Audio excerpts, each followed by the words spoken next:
Ladies and gentlemen, I want to welcome you to It's Rainmaking Time. We had a talk with Ellen Brown, the author of Web of Debt, in October 15th of 2009. And she is the author of Web of Debt, The Shocking Truth About Our Money System and How We Can Break Free. It was a blockbuster interview. And I am on the list to receive her wonderful articles at www.webofdebt.com. And this one is called EU/IMF Revolt, Greece, Iceland, Latvia may lead the way. When I read this, I was stunned and worried, and I thought that since this is rolling out so fast that you would explain some of what's in this article. Let me go through a couple of points with you. I want to welcome you to the show, and thank you for taking your time to come back. Oh, thank you, Kim. You say here that Dubai defaulted on their debts in a declared moratorium on November 26, 2009. Does the world know that? Yes, it was on the news. But do you think the world knows that Dubai is bankrupt? I don't know who the world is. The business news certainly knows it. They reported it. But it obviously hasn't collapsed the world economy. Right. But what I was writing about was the smaller countries that are in that same position and that have actually much better arguments for defaulting. But the screws are being put to them by the IMF and by the EU. This was Latvia, Greece, and Iceland. So I was arguing that they should actually follow the path of Argentina, and there are a number of experts who are recommending that, which is to just say, we can't pay, we don't have the money. You know, there's no international mechanism for declaring bankruptcy. There should be, so that you could have just an orderly bankruptcy and work it out properly. But what they have to do is they just have to stand up and say, we just can't pay, we've got to work something else out. In the article, though, it said that they were being asked, first of all, it had stated that the IMF and the EU are using austerity, like an austerity package, to try to get them to repay these debts by raising taxes, slashing public spending, and obligating them to deplete their savings. That's what the IMF always does. They've done that for years, and they've destroyed many economies doing it.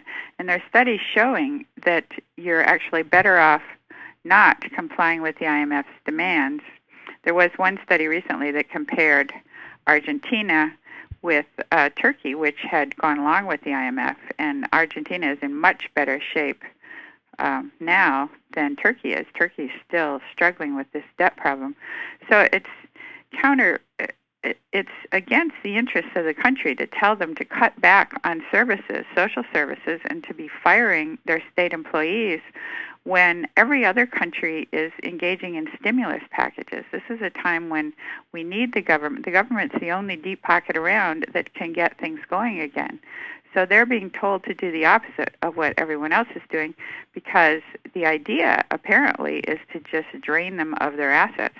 The idea is to make sure that these banks get paid, these foreign banks. And the foreign banks are complicit in this whole problem. In Greece's problem started, Greece is a member of the EU, and they use the euro, and their problem started when interest rates were held unusually low to serve Germany's interests, but it didn't work for Greece. So Greece wound up heavily in debt. So they're saying now they're being told to fire people and put the screws on labor, and it's not labor's fault at all. And so they're protesting and saying they're not going. They didn't come to power. Their government saying they didn't come to power in order to ruin the social state. And then in Iceland, they have an excellent argument that they don't even owe this money because the debt is being imposed on the government, and the government was not a party to the contracts. These were private obligations of private people in Iceland to foreign banks, and the foreign banks, just like our Wall Street banks, enticed them into things that were not good investments.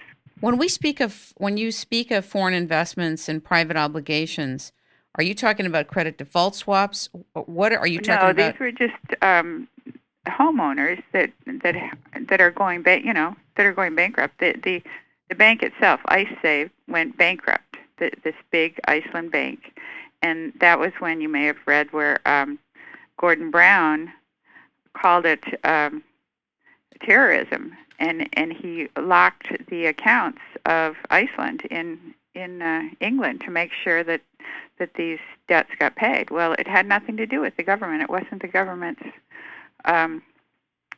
obligation. But the reason they're being leaned on to go along with it is they want to get into the EU, and the EU is making that a condition of membership.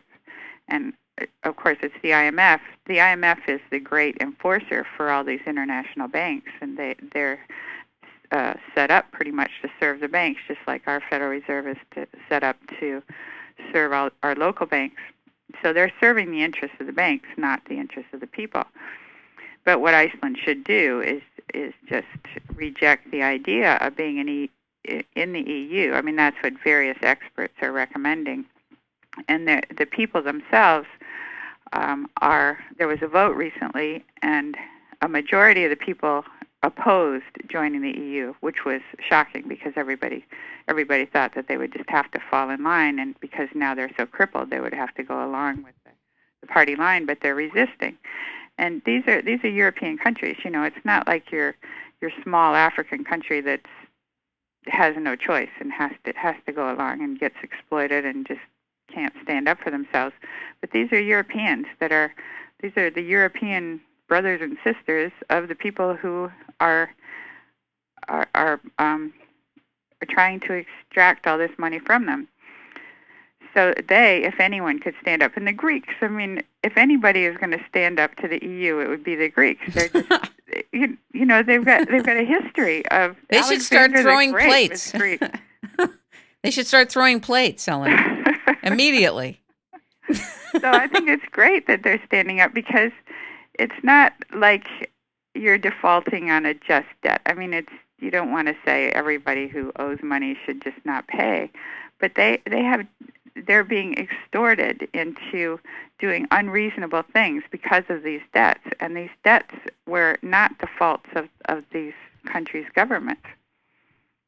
So these debts are a way to